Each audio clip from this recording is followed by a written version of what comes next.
주회를 감당하는 것 자체가 쉽지 않죠. 부르심을 받았어도 그 부르심을 감당하고 삶을 살아가는 것 자체가 쉽지 않습니다. 또 교회의 역사, 또 기독교 역사를 통해 보게 되면 모든 이 복음의 전파되는 순간에 보면 그냥 쉽고 편안한 상황 가운데 전해진 것이 아니라 수고하고 힘쓰고 또 때로는 환난과 어려움, 부담감과 또 고통의 모습까지라도 또 감내하고자 했었던 수많은 사람들이 있었기 때문에 그 가운데서 복음이 땅끝까지 또 전파되는 그 은혜의 역사들이 나타나게 됩니다. 예레미야는 오늘 본문 가운데 주님의 말씀을 전하면 전할수록 육신적인 고통과 그 압박과 또 환난의 때가 계속해서 가중되는 거예요. 그래서 오늘 본문은 주의 일에 쓰임받음에 있어서 경험하게 되는 여러 가지 환난들을 또 하나님 앞에 고백하고 있는 내용들을 또 보게 되는데, 이 땅을 살아감에 있어서 그냥 조용히 살면 뭐 그리스도의 이름으로 살아간다고 할지라도 조용히 살면 뭐 박해와 환난과 어려움을 경험할 필요가 없습니다. 하지만 주님을 전하는 삶을 살아가게 되면 또 아버지께서 바라시고 하신 삶, 또 승리하는 삶을 살기 위해서는 여러 가지 또 감내해야 될 부분들이 분명하게 있고, 또 은혜 가운데 또 나아감에 있어서도 또 환난과 어려움들이 역시 따라오게 됨을 보게 됩니다. 7절에 보면 여호와여 주께서 나를 권유하심으로,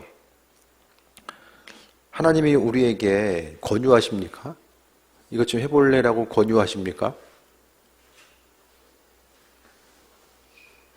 제가 보기에 하나님은 권유하신 하나님이 아니에요. 그럼 이게 내용이 뭐죠? 순화된 표현이에요. 순화된 표현.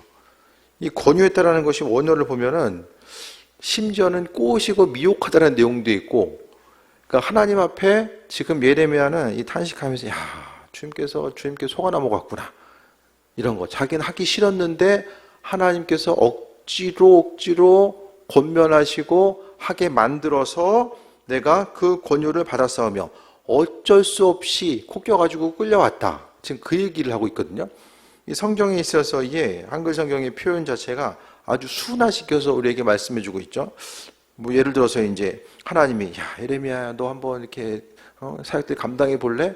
이게 쉽고 편하게 말씀하신 것이 아니라 아주 그냥 시간 지나고 나니까 야, 그때 그냥 그 신앙의 여정 가운데서도 교회 다니는 것 자체가 처음 출발점부터 야, 이렇게 할 게 많고 해야 되는 게 많았으면 안 했을 텐데라고 생각할 사람도 있을 거예요. 이 목회 여정 가운데서도 이제 마찬가지죠. 그러니까 모르니까 이제 우선 한 번은 해볼 수 있지만 또 깊이 가면 갈수록 또 여러 가지 어려움들이 있잖아요. 그 예레미야도 탄식하면서 권유를 받았으면 주께서 나보다 강하사 이기셨으므로 어떻게 됩니까? 하나님의 그 꼬임에 넘어가가지고 나중에 어떻게 됩니까? 조롱거리가 되니 사람마다 종일토록 나를 조롱하나이다 라고 이야기합니다. 그래서 주님의 인도하심, 그 은혜 가운데 삶을 살아감에 있어서 하나님의 백성으로서의 삶을 살아감에 있어서 여러 가지 환난과 어려움이 이제 다가올 때도 있고, 그러니까 예레미야의 모습을 보면은 나라가 이제 망해가는 과정들, 앞으로 망할 것이다가 아니라 이 망하는 순간은 망할 수도 있다가 아니라 완전히 망하는데 가서 70년 이제 버티고 잘 있다 오는 것이 우리가 사는 길이야. 망한 것을 아주 기정사실화해서 이야기하는 것이 아니라 사실 그냥 망했다라고 그냥 선포하고 있는 거죠. 이전의 선지자들은 돌이키지 않으면 망할 수도 있다 정도였는데 이제는 확정된 거야. 아주 이제 확정지어서 얘기하다 보니까 환난과 어려움의 크기가 더해지는 거죠. 그러니까 왕이 있는데 그 선지자가 야, 가가지고 나라 망했다라고 이야기하면 이게 뭡니까? 왕의 입장에서는 정치범이죠. 정치범인 거예요. 그러니까 여러 가지 환난과 어려움들이 계속해서 가중될 수밖에 없고, 나라가 아직 안 망했는데 망한다라고 하니까 조롱거리가 되고 사람마다 종일토록 나를 조롱하나이다 라고 합니다. 그러니까 신실한 신앙인으로 살아가고 하나님의 백성으로서의 삶을 살아가기 위해서는요, 여러 가지 환난과 어려움들이 있고 자기 자신을 또 내려놓고 살아갈 때도 있죠. 하나님이 우리로 하여금 변화시키셔서 인도하시는데, 그 우리나라 그 평양 대부흥운동의 그 출발점이 있었던 것이 원산에서 대부흥운동이 있었거든요. 원산 부흥 운동을 어떻게 시작하냐면은 우리나라에 있었던 그 로버트 하디라는 선교사가 우리나라에 이제 와서 가는 데마다 이제 잘 안 되는 거예요, 선교사역이.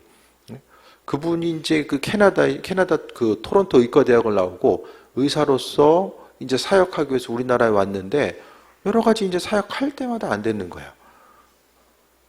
그래서 이제 보니까 성령이 임하고 또 그 임함 가운데 자신이 회개한 거, 자신이 의사고 또 백인이고 또 문화적인 우월주의를 가지고 또 사람들 대하고 또 목회하는 거, 선교사에게 안 되는 것을 다 이제 한국 사람들, 조선 사람들 탓을 하고 이런 부분에 대해서 본인이 이제 죄를 회개하고, 심지어 어땠냐면은 이제 의사니까 이제 병을 치유해주게 하잖아요. 근데 사람이 하도 까칠하니까 사람들이 아유 그냥 차라리 아프고 말래 안 가는 거야. 그 기록들을 살펴보니까 사람이 아프면 치유받고 싶잖아요. 근데 사람 때문에 스트레스 받으니까 안 가는 거야. 그 정도로 이제 까칠했던 사람이 이제 주변 동료 선교사들이 은혜 받을 정도로, 야, 사람이 달라졌다. 그래서 가지고 있는 성향을 내려놓고 나아가는 것 자체가 결국 주님께 쓰임받기 위해서는 나 자신에 대해서 내려놓고 회개하고 주님 손에 붙들린 삶을 살아가는 것, 그거밖에 없습니다. 예레미야도 보면요, 그가 처음에 주님께서 부르실 때 어떻게 대답했습니까? 주님 기다렸습니다. 이제 왜 예전이나 지금이나 그런 사람이 많지 않지? 예? 다들 그냥 피하려고 하고 저는 아이라 말할 수도 없습니다. 예? 말도 잘 못합니다 라고 이야기하지 않나요? 그 당시에 예레미야도 그 선지자로서의 삶을 살아가는 거, 예언자로서의 삶을 살아가는 것이 얼마나 힘들고 버거운 일인지를 알았던 거예요. 이 시대 가운데서도 항상 우리가 주의를 감당하는 것 자체가 점점 더 이게 이제 좀 괴리감이 있잖아요. 하나님의 뜻대로 그 인도하심 받아서 삶을 살아가야 되는데 주님께 부르심 받게 됐을 때 이 환난과 어려움, 또 이제 어떤 조롱의 대상이 될 수도 있고, 그리스도 예수 주님을 바라보고 나아가는 것. 믿는 사람들은 이제 그 신천지나 하나님의 교회 보면은 거기는 사이비잖아요. 사이비를 보면서 어떻게 삽니까? 야, 저 멀쩡한 사람이 왜 저러고 다니지? 믿지 않는 사람들은 교인들을 보면서 저 왜 이 시간에 비를 뚫고 왜 교회를 가고 있지? 그 상식적으로 똑같은 거예요. 네? 이 사람들이 저 사람을 보나 저 사람들이 이제 우리를 보나 이게 똑같은 거거든요. 네? 서로를 향해서 안타깝게 여기는 거. 네? 그 신천지에 있는 사람도 신천지 밖에 있는 사람들이 안타깝게 바라보고 인생 자체가 다 서로를 안타깝게 바라봐. 이 사람 저 사람, 교회 안에 있는 사람, 밖에 있는 사람, 밖에 있는 사람, 안에 있는 사람. 점점 이제 자신의 생각과 주관적인 관점 가지고 이제 바라보게 되잖아요. 오늘 이제 그 실습하는 분들이 이제 6명인데 같이 밥 먹으면서 또 이제 밥 먹으면서 이제 교회에 대한 궁금증이 있잖아요. 계속 물어보는 거야. 밥 먹는데. 밥을 어떻게 먹었는지도 모르겠어. 그래서 이단과 사입이 다르다부터 시작을 해가지고 이제 이것저것 얘기하다가 아무튼 목회자로 사는 게 어디 가나 얼굴에 써 있는 건 아니지만은 예, 센터장님 또 집사님 되시고 또 그냥 가는 데마다 교회하고 있어. 여기가 교회인지 저기가 교회인지 잘 모르겠어 사실. 움직이다 보면은 아무튼 그 가운데서 삶을 통해서 주의 일에 쓰임받고 삶을 살아가고 또 우리의 삶의 여정 가운데서도 온전히 믿고자 했을 때 사람들이 잘 이해를 못하잖아요. 이해할 수가 없어요. 하지만 그 가운데서 참된 가치를 발견하는 사람들이 또 쓰임받는 삶을 살아가는 거죠. 예레미야를 보면 8절에 내가 말할 때마다 외치며 파멸과 멸망을 선포함으로 가는 데마다 망한다, 멸망한다 이거 선포하고 있어요. 그렇게 하니까 어떻게 됩니까? 여호와의 말씀으로 말미암아 내가 종일토록 치욕과 모욕거리가 됨이니이다. 아니 하나님께서 부르셨으면 그렇게 예레미야를 잘 꼬셔가지고 내가 좀 잘해줄게, 내가 함께 할게, 내 말을 내 입에 둘게 약속하셨으면 어떻게 됩니까? 그 말을 보증하시고 함께 하시고 은혜 가운데 뭔가 좀 폼나게 만들어 주셔야 되는데 조롱거리가 되고 치욕과 모욕거리가 되는 이 순간들을 이야기하는 거죠. 정말 주님의 일하심 자체가 이해되지 않는 순간이 너무나도 많이 있죠. 하지만 본질적인 것은 예수님 닮아가면 닮아갈수록 말씀대로 삶을 살려가면 살려갈수록 우리의 삶에 있어서 이 어떤 치욕과 고난의 모습이 교회 역사를 통해 보면 계속해서 뒤따라왔음을 또 보게 됩니다. 초창기 선교사님들 보면은 정말 환난과 어려움들이 있고 또 그리스도 예수 주를 위해서 수고하고 헌신하는 그 귀한 삶. 우리가 그 다큐멘터리 영화를 통해서도 봤던 것처럼 그러니까 항상 말씀 생활, 믿음 생활을 이제 제대로 하려면은 그리스도 예수 주님을 닮아가는 거죠. 그 중에 한 분이 그런 얘기하는 거예요. 친구가 교회 다니는데 교회 안 가면은 교회 출석 안 하면 지옥 간다고 그러겠대. 교회 출석 안 하면. 그럼 교회 출석하면 다시 천국 갑니까? 교회 출석하면 다 천국 갑니까? 교회 출석 안 하면은 지옥 간다라는 게 이게 어떤 의미성 가지고 얘기했는지는 모르겠지만은 이 신앙의 여정 가운데 삶을 살아간다는 것이 단순히 믿음 생활한다는 것이 교회에 출석하고 안 하고 무슨 출근 도장 찍고 안 찍고 이 문제가 아니잖아요.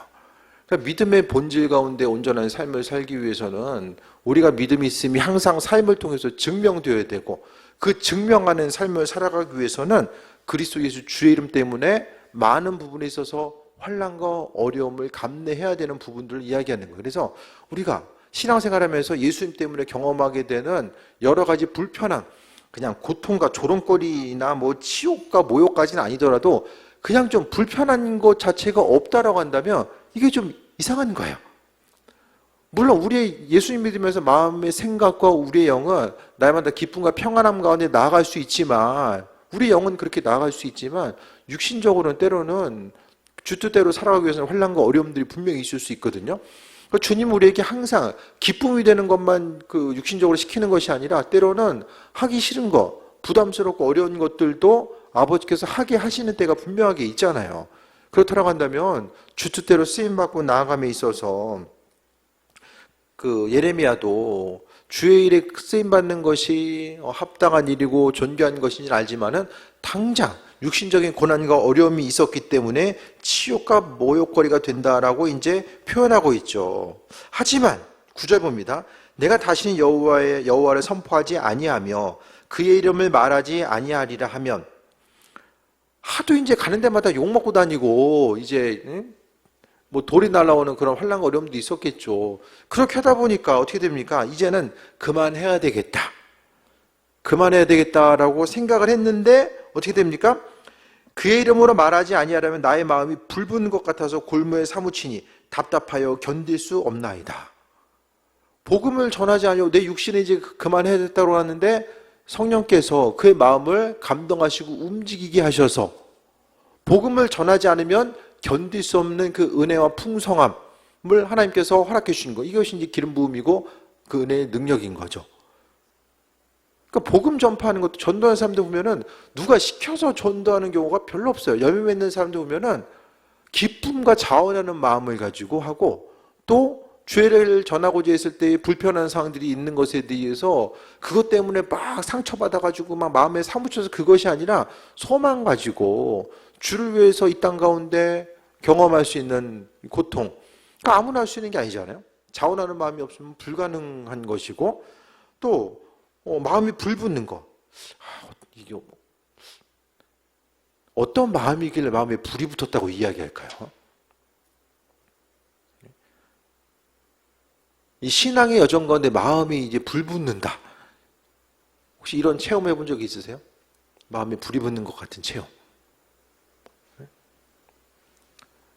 나는 별로 그냥 해도 그만 안 해도 그만인데 때로는 하기 싫은데 하나님께서 강권적으로 역사하셔서 그 일들을 해나가시는 일들 그런 것도 어떻게 좀 경험한 적이 있으십니까? 예레미야도 그냥 하고 싶어서 의지로 했던 것이 아니라 여호와를 선포하지 아니하려고 하면 그러니까 어떻게 생각하면은 그 요나가 하나님께서 다시스로 가라, 니느웨로 가라고 하는데 다시스로 반대 방향으로 가잖아요. 그러니까 하나님 강권적으로 요나를 물고기 뱃속을 통해서 니느웨로 보내는. 그러니까 우리의 삶의 여정 가운데 하나님께서 원하시는 그 온전한 방향으로 우리를 그 몰아가시는 그 순간들. 예레미야는 그것을 지금 고백하고 있어요. 환난과 어려움이 있고 아니 선지자가 다시는 여호와의 말씀을 선포하지 말아야 되겠다. 그 육신적인 고난과 어려움들이 얼마나 컸기에 이렇게까지 이야기하는 걸까를 생각하게 되고, 그런데 마음이 불부는 것 같아서 골수에 사무친다. 야, 이게 어떤 느낌일까? 기도해 보세요. 주님, 마음에 불을 붙여주셔서 골수에 사무치는 게 무엇인지 알기 원합니다. 그냥 맨날 없는 것만 달라고 하지 마시고, 그냥 안 되는 거 이렇게 됐으면 좋겠습니다. 그런 기도만 하지 마시고, 정말 주님 원하시는 기도, 아버지께서 한 사람 한 사람 찾으시고 그 행하신 일들이 분명하게 있을 텐데, 좀 마음에 좀 불이 있어야 되잖아요, 우리가. 심령에 불이 있어야 되잖아요. 주님께서 예배 가운데 불을 붙여주셔서 그 은혜 가운데 충만함 가운데 나아갈 수 있는 은혜를 허락하시는 것이고, 예배에 왔으면 아버지께서 하신 은혜와 불을 경험하고 나아가는 것, 그것이 바로 신앙의 여정과 하나님께서 우리를 붙들어 주심의 은혜이고 그 충만함의 모습인 거죠. 항상 삶을 통해서 아버지께서 하실 것에 대한 소망함과 기대감 가지고 나아가고, 이 믿음의 여정이 의지만 가지고는 너무 힘들어요. 성경에는 하라는 것도 많고 하지 말라는 것도 많아요. 근데 우리 의지를 가지고 믿음 생활하고 복음 전파하는 것도 마찬가지잖아요. 야, 내가 저 사람에게 어떻게 복음을 전하지? 어떻게 움직일까?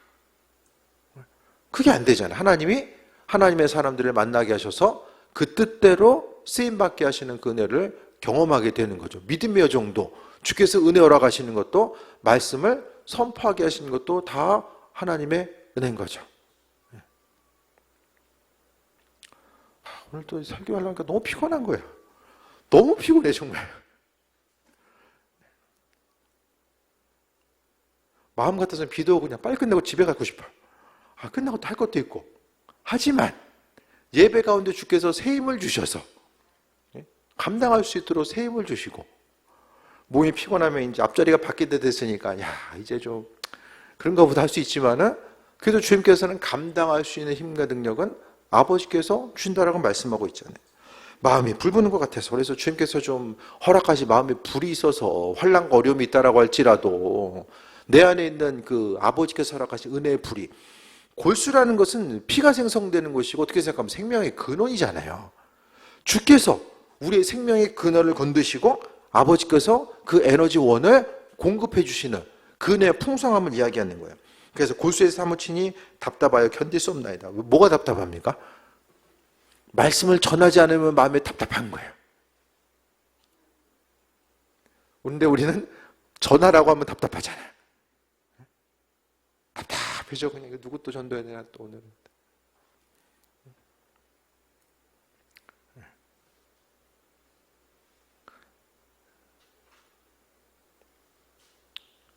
계속 알을 낳아야 되잖아요. 달걀도 보면.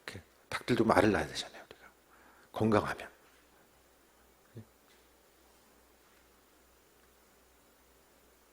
우리는 왜 예레미야는 전하지 않으면 답답해서 견딜 수 없다고 하는데, 참 그러니까 이 신앙의 아이러니가 참 많다니까요.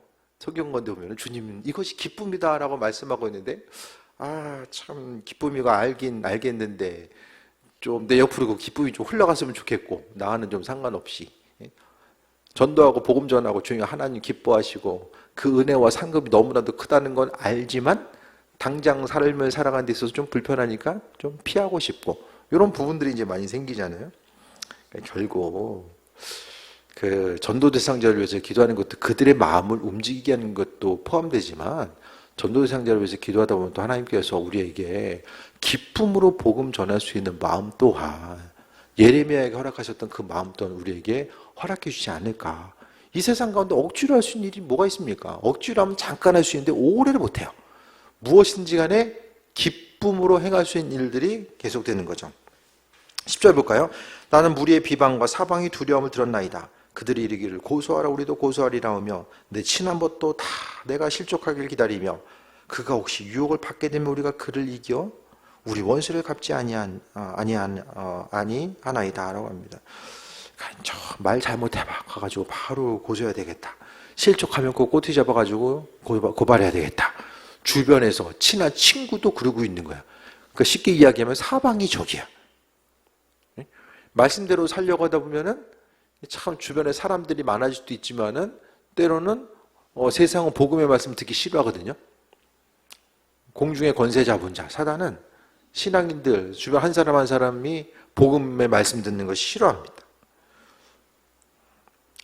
그래서 원수를 갚자나이다 라고 이야기합니다. 이 세상 가운데서 이 사단이 끊임없이 삼킬 자를 찾아다니는 이때에 복음의 말씀을 담대하게 선포하고 나아가고자 했을 때에 환난과 어려움이 있는 게 당연한 거죠. 하지만 복음 전파의 역사는 하나님의 그 선택한 사람들을 통해서 그분의 크신 역사들을 이뤄나갑니다. 11절에 그러나 여호와는 두려운 용사 같으시며 너와 함께 하심으로 나를 박해하는 자들이 넘어지고 이기지 못할 것이오며 환난과 어려움이 있지만은 그래도 최후에 하나님이 승리하게 하시고 은혜로 베풀어 주시고 영광 중에 임하신다라는 믿음의 고백을 하고 있는 거예요. 교회 공동체가 아무리 힘들고 어렵다라고 할지라도 그 안에서 승리하게 하시는 것은 하나님이죠. 교회의 부흥, 한 영혼이 전도되고 그리스도 예수로 변화되고 하는 모든 것들의 핵심은 하나님께서 하시는 거죠. 그래서 하나님은 주는 용사 되시고 그래서 박해하는 자들을 넘어지게 하시고 넘어지고 이기지 못할 것이다. 하나님의 보호하심과 은혜와 그 예비하심의 손길 가운데 살아갈 것을 이야기하고 있고 큰 치욕은 본인이 아니라 자신의 박해한 이들에게 돌아갈 것에 대해서 선포하고 있습니다. 세상에서의 모습, 삶의 여정 가운데 순간순간이 너무나도 빠르게 지나갑니다. 이 땅 가운데서 우리의 영광을 위해서 살아가도 그냥 시간이 빠르게 지나가고 주를 위해 선실하면서 살아가도 시간은 너무나도 빠르게 지나갈 수밖에 없어요. 그렇다고 한다면 우리 한 사람 한 사람이 예레미야를 향해서 하나님이 불러주시고 함께 하시는 것, 또 우리에게도 마찬가지죠. 하나님은 그분의 뜻과 인도하심을 비춰주십니다. 12절 볼까요? 의인을 시험하사 그 폐부와 심장을 보시는 만군의 여호와여. 하나님은 누구입니까? 의인을 시험하시기도 하시고 폐부와 심장, 이 마음속의 깊은 곳까지라도 보시는 여호와여. 나의 사정을 주께 아뢰었으니 주께서 그들에게 보복하심을 나에게 보게 하옵소서. 그 환난 가운데 있고 본인을 조롱하는 이들 모든 이 환경을 하나님께서 하나님의 방법대로 또 처리하시고 또 주께서 승리하게 하심에 대해서 말씀합니다. 13절 볼까요? 여호와께 노래하라 너희는 여호와를 찬양하라 가난한 자의 생명을 행악자의 손에서 구원하셨음이니라. 처음에 이제 이 탄식으로 시작하지만 이 탄식이 하나님을 향해 찬양하라라고 끝납니다. 7절에 나와 있는 것처럼 주께서 나를 권유하심으로 주님이 나를 열심히 꼬셔가지고 응답해서 나아가는데 환난과 어려움이 반복되는 환경들을 이야기하고 있고 하지만 그 마지막 이야기하는 것은 여호와를 찬양하라. 왜냐하면 악한 자의 손에서 하나님이 구원하셨기 때문에 찬양할 것에 대해서 말씀하고 있습니다. 그래서 우리의 삶의 여정 가운데 하나님은 주인 되셔서 계속해서 일하고 계시거든요. 이 세상 가운데, 이 땅 가운데 한순간도 그리스도 예수 주님을 전하는 것이 쉽고 편안한 순간은 없었어요. 계속 자주 말씀드리잖아요. 누군가의 피 흘림과 그 피 흘림을 통해서 복음의 씨앗이 심겨지게 되고 우리나라의 역사 가운데서도 마찬가지잖아요. 계속해서 보면은 이제 일제 강점기가 있었고 6.25 전쟁이 있었고 또 여러 가지 그러니까 예전 사진들 있잖아요. 예전 사진들. 그 평양의 장기현 교회 사진을 보면 주변이 다 돈밭이에요. 가운데 이제 교회 하나 세워져 있고 교회가 또 엄청나게 큰 교회도 아니에요. 위에는 기와로 돼 있고 이제 기둥으로 돼 있는 교회들이 있고 또 그 장기현 교회라든지 그 교인들 사진 보면은 딱 우리가 지금 선교지 가서 같이 이제 그 현지인들하고 사진 찍으면은 그 느낌이 딱 똑같아. 옷만 달라. 제가 보기에는. 그러니까 누군가의 수고와 헌신을 통해서 교회 공동체가 성장해 나아가고 있는 것. 이 땅에서도 수많은 사람들이 피 흘림을 통해서 교회가 성장하고 또 예레미야도 마찬가지거든요. 그가 주의 손에 붙들려서 예레미야는 정말 하기 싫었지만 어려움이 있었고 또 하기 싫었지만 그래도 억지로라도 순종하면서 나아갔더니 그 안에서 하나님의 일하심과 예비하심을 경험했고 때로는 고통이 있었지만 그래도 마지막의 고백 자체는 하나님의 방법대로 환난과 어려움에서 구원해 주시고 또 생명을 행악자의 손에서 하나님 구원하셨다. 그래서 여호와께 노래하라. 하나님께 영광 돌리고 그분께서 하실 것에 대한 기대함과 소망함 가지고 나아갈 것을 본문 가운데 고백하고 있습니다. 이것이 주인 되신 아버지, 은혜와 충만함으로 역사하시는 하나님의 뜻임을 또 발견합니다. 그래서 우리 한 사람 한 사람이 최소한 조금이라도 좀 예수님 때문에 좀 불편한 부분들이 뭐가 있을까? 또 주님 때문에 고난당하는 거, 그 고난당하는 것도 하나님 허락하시는 만큼만 돼요. 모든 사람들이 다 주를 위해 죽고자 했더라도 가능한 게 아니거든요. 하나님이 허락하신 만큼만 고통당하고 하나님께서 우리를 사용하기 원하시는 만큼 다들 분량이 있거든요. 그 분량에 맞춰서 우리가 쓰임받는 거예요. 그래서 무엇보다도 고난의 때에 또 그 고난을 통해서 하나님의 마음, 아버지의 마음이 무엇인지를 깨달아 알게 되고 우리가 믿음으로 나아갈 바가 무엇인지를 온전히 또 알게 되는 거죠.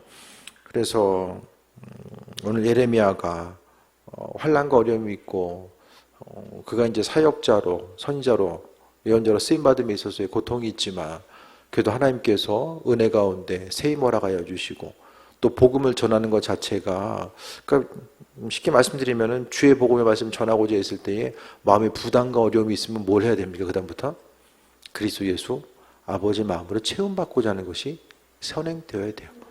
그래서 안 되는 것만 억지로 하려고 하지 마시고 먼저 주님의 사랑으로 체험받고 아버지 마음으로 체험받기 원합니다. 그 기도가 먼저 선행되어지고 또 주의 음성 따라서 하나님께서 우리에게 마음에 감동 주실 때에 그때 환난과 어려움이 있다라고 할지라도 선포하고 아버지께서 하실 것에 대한 소망함 가지고 나아가는 거죠.